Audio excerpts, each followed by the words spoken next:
Lahap. Saudara yang dimuliakan Allah Subhanahu wa taala, kalian yang lajang-lajang, yang belum menikah, carilah istri yang la ilaha illallah. Kalau dia belum, ajak dia masuk. Yang mau nggak jadi putri duyung? Caranya, sebutkan passwordnya, la ilaha illallah. Begitu juga dengan kalian. Aku ingin datang ke rumahmu, dek, meminangmu dengan seperangkat alat sholat dan setengah ton emas. Ayahku adalah orang yang tinggal di bumi Nangro, Aceh Darussalam. Di tempat kami kau mesti bersyahadat. Aku bersyahadat mau, tapi sunat enggak. Sunat itu enggak sakit, lebih sakit lagi digigit semut. Apalagi sekarang pakai alat, pakai laser, langsung aja tiba-tiba cus hilang. Saudara yang dimuliakan Allah Subhanahu wa taala, ya Allah, ya Allah biha, ya Allah biha, ya Allah biha, ya Allah bihusnil khatimah. Itu kalau orang la ilaha illallah, dia tak pandai basa-basi, sekali la ilaha illallah sampai mati la ilaha illallah. Yang kedua, kalau sudah la ilaha illallah, akidah yang pertama. Yang kedua adalah ibadah. Kalau sudah la ilaha illallah, beribadah. Apa ibadahnya? Ibadah yang pertama, inna awwala ma yuhasabu bihil abdu yaumal qiyamah. Yang pertama kali dihisab, yang pertama kali dihitung, yang pertama kali ditanya nanti, bukan istrimu, bukan suamimu, bukan anakmu. Yang pertama ditanya adalah solat, bukan somat. Somat itu solat. Maka beruntunglah ibu punya suami yang sholat. Beruntunglah bapak punya istri yang solihah. Walaupun hidup 1000 tahun, kalau tak sembahyang apa gunanya? Sepohon kayu daunnya rimbun, lebat bunganya separuhnya. Ya Allah, jadikanlah anak cucu kami orang-orang yang sholat. Muru auladakum bisalah, suruh anak kamu sholat. Wa abna'u sab'a sinin, suruh anak ibu sholat waktu umur 7 tahun. 7 tahun dia belum bisa baca Quran.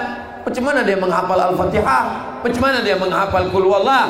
Dia hafal Qul Huwallah karena ibu didengarnya sering baca Qul Huwallah. Ibu sambil masak sarapan pagi, Bismillahirrahmanirrahim, Qul Huwallahu ahad, Allahus, itu baru Allahus samad. Maka ibu sering melantunkan ayat Al-Quran.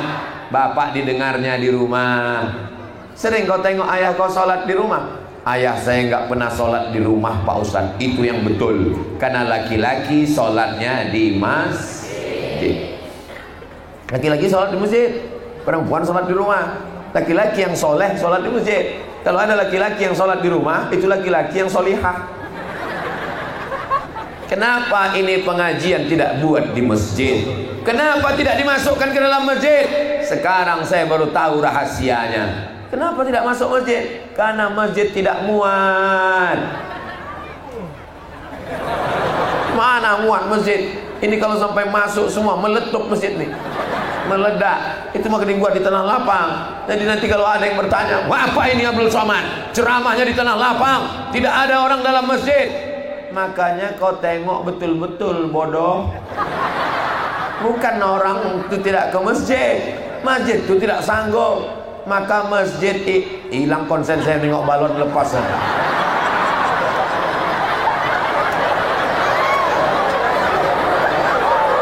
Kalau tuan pergi ke Madinah, jangan lupa membawa kapas. Ustaz Abdul Somad hilang bahan ceramah, menengok balon ikan udah lepas. Jadi sholat ini mesti, ibu kalau anaknya nangis tolong belikan balon. Jamaah, jangan sampai meninggalkan sholat. Ustaz Somad, boleh saya bertanya Ustaz Somad? Boleh. Apa pertanyaannya, Bu? Macam mana kalau suami tak sholat? Hah? Kenapa kau bisa nikah sama dia? Fit and proper test pertama, anak yang mau meminang anak gadis kita, jangan tanya nomor induk pegawainya, jangan tanya berapa gajinya sebulan. Yang pertama ditanya adalah sholat. Allah aja dia sia-siakan, apalagi kamu. Allah aja tak dia pedulikan, apalagi kamu. Maka hai perempuan, kalian berpikir Allah aja disepelekannya, apalagi aku. Allah yang menciptakan dia, Allah yang mengasih dia makan, Allah yang menghidupkan dia, Allah yang membuat jantungnya berdetak, Allah yang membuat darahnya mengalir. Allah aja digitukannya, apalagi kamu. Ini kenapa ibu bisa nikah sama dia? Kenapa bisa nikah sama hantu itu? Itulah Pak Ustadz. Kata Ustadz kan jodoh itu cerminan kita. Iya betul. Saya pun hantu juga dulu. Suami ibu itu genderuwo, aku kuntilanak Pak Ustadz. Maka anak kami tuyul semua. Ya Allah, ibu-ibu yang sudah taubat, ibu-ibu yang sudah hijrah, mudah-mudahan suaminya juga ikut bertobat. Ini ibu-ibu yang hadir ini, saya yakin dan percaya suaminya pasti soleh-soleh semua. Kalau tak soleh takkan mungkin diizinkannya datang ke pengajian. Bang, aku mau datang ke pengajian. Siapa yang ceramah? Ustaz Somad. Pergilah, aku ngefans banget sama dia. Pergilah dia. Abang tak ikut? Abang ada pula acara main gaple sebentar. Nanti ibu pulang ceritakan sama dia. Apa kata Ustaz Somad tadi, Dek? Kata Ustaz Somad, Bang, abang masuk neraka. Ah, kau bohong. Mana ada dia ngomong gitu. Abang kok tahu? Aku kan streaming dari rumah. Orang yang selalu nonton streaming online, insya Allah masuk surga. Surganya online juga. Innamal a'malu binniyat. Kalau ada saudara kita di rumah karena sakit, karena tak bisa datang, dia mendengar online melalui streaming. Ini kameranya bukan main banyak, mudah-mudahan kamera ini hidup. Maka insya Allah mereka juga dapat pahala menuntut ilmu, insya Allah, amin. Kalian yang belum nikah, maka carilah istri yang sholat. Kalau sampai kalian nikah sama bini yang tak sholat, oh menderita kalian. Dapat kalianlah istri kuntilanak. Macam mana kalian? Anak-anak ditinggal di rumah, mestinya dia membacakan Fatihah, dia mengajarkan wudhu. Ya Allah, anak-anak lajang ini kirimkanlah kepada mereka bidadari dari surga, ya Allah. Bapak-bapak nih saking takutnya, diam nih. Takut dia bininya nengok, awas kau bilang amin, awas. Cubit biru kan kau nanti. Bapak Ibu yang dimuliakan Allah Subhanahu wa taala. Anak-anak tidak bisa main suruh. Salat. Dia nanya, "Ayah kenapa tak salat?" "Ayah salat di Masjidil Haram." Mana bisa begitu? Bapak tak bisa anak sama istri main suruh. Salat ke masjid. "Ayah kok nggak salat?" "Ayah udah dewasa." Anak mesti dibawa tangannya ke masjid. Hari ini kita sedang membuat story, sedang membuat historis, sedang membuat sejarah. Kita membawa anak-anak kita ke masjid. Semua anak-anak yang dibawa ke masjid hari ini, nanti anaknya pun akan dibawanya juga ke masjid, insya Allah. Nanti mereka ini kalau udah dewasa, mereka saling bertanya, "Dulu ayah kau ada membawa kau ke masjid?" "Ada." "Sholat?" "Enggak." "Waktu ngambil daging kurban?" "Dulu kau ada emak kau membawa kau acara di tanah lapang rame-rame?" "Ada." "Acara pengajian Ustaz Somad?" "Enggak, dangdut." "Apa yang kau tengok waktu itu?" "Ku tengok pentasnya tinggi, artisnya pakai rok pendek. Terus ku tengok air liur ayahku meleleh." Itu tidak terjadi di bumi Namru Aceh Darussalam. Kenapa? Karena ini negerinya para ulama, negeri Seramo Mekah, serambinya Makkah Al-Mukarramah. Semua orang dari Papua, dari Makassar, dari Banjar, dari Semenanjung, sebelum mereka ke Makkah, mereka singgah dulu ke Pulau Sabang, karena ini adalah serambinya Makkah. Hari ini apakah Nangro Aceh Darussalam masih serambi Makkah? Masih. Cobalah tengok anak-anak yang soleh, anak SMA pakai peci, anak SMA pakai jilbab, padahal mereka bukan sekolah agama, sekolah umumnya saja begitu, apalagi sekolah agama, apalagi daya, apalagi pondok pesantren. Insya Allah Allah menjaga negeri ini kalau kita sholat. Inna sholati wa nusuki wa mahyaya wa mamati lillah.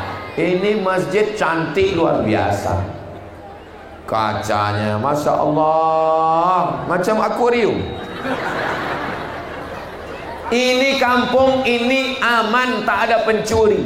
Ustaz tahu dari mana tak ada pencuri? Tiangnya emas, aman semua. Luar biasa.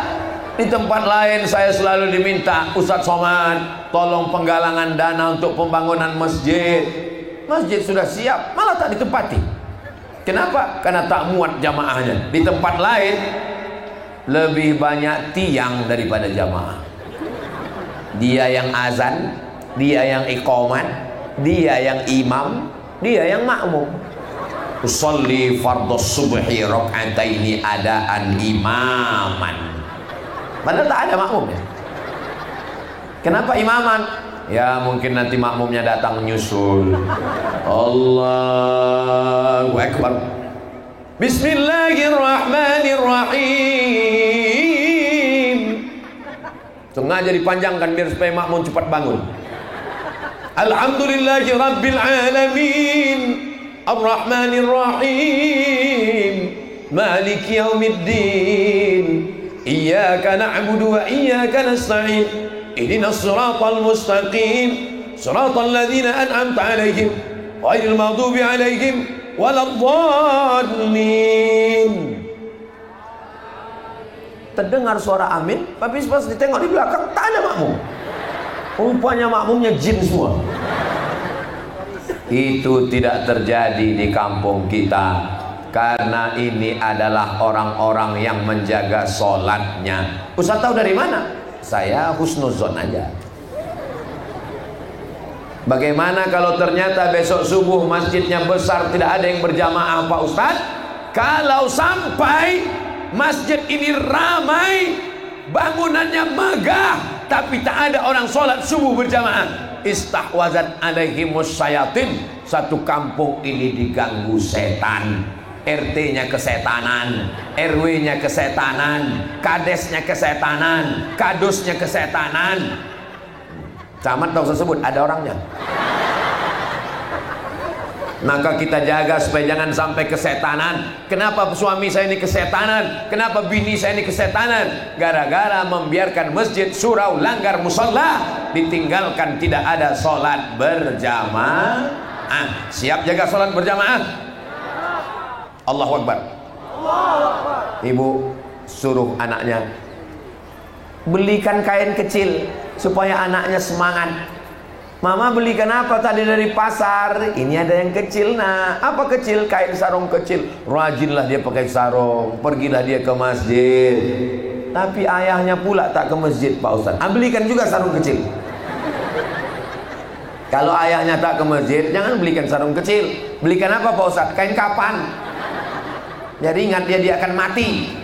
Bapak-bapak mati, ibu-ibu mati, orang kaya mati, orang miskin mati, tentara berani kalian, polisi mati, ustaz astagfirullah, aku pun sampai hati juga kalian. Semua kita akan mati. Dan yang dibawa apa? Ada yang mati bawa surat tanah? Nggak ada. Ada orang yang mati bawa mobil? Tak ada. Mobil ibu tinggal dipakai bapak dengan bininya yang baru. Hari ini bapak ibu boleh ketawa, tapi nanti pas di jalan, betul juga kata Ustaz.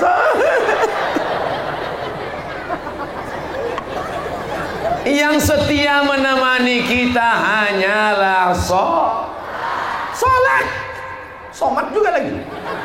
Sholat itulah yang menemani kita di liang lahan. Sholat itu menemani kita sampai ke padang mahsyar. Sholat itu menemani kita ke titian siratal mustaqim. Sholat itu memberatkan timbangan amal. Sholat itulah yang mengantarkan kita ke surga Jannatul Firdaus. Sholat menyelamatkan dari azab neraka. Karena sebelum salam, Allahumma inni a'udzubika min azabi jahannam wa min azabil qabri wa min fitnatil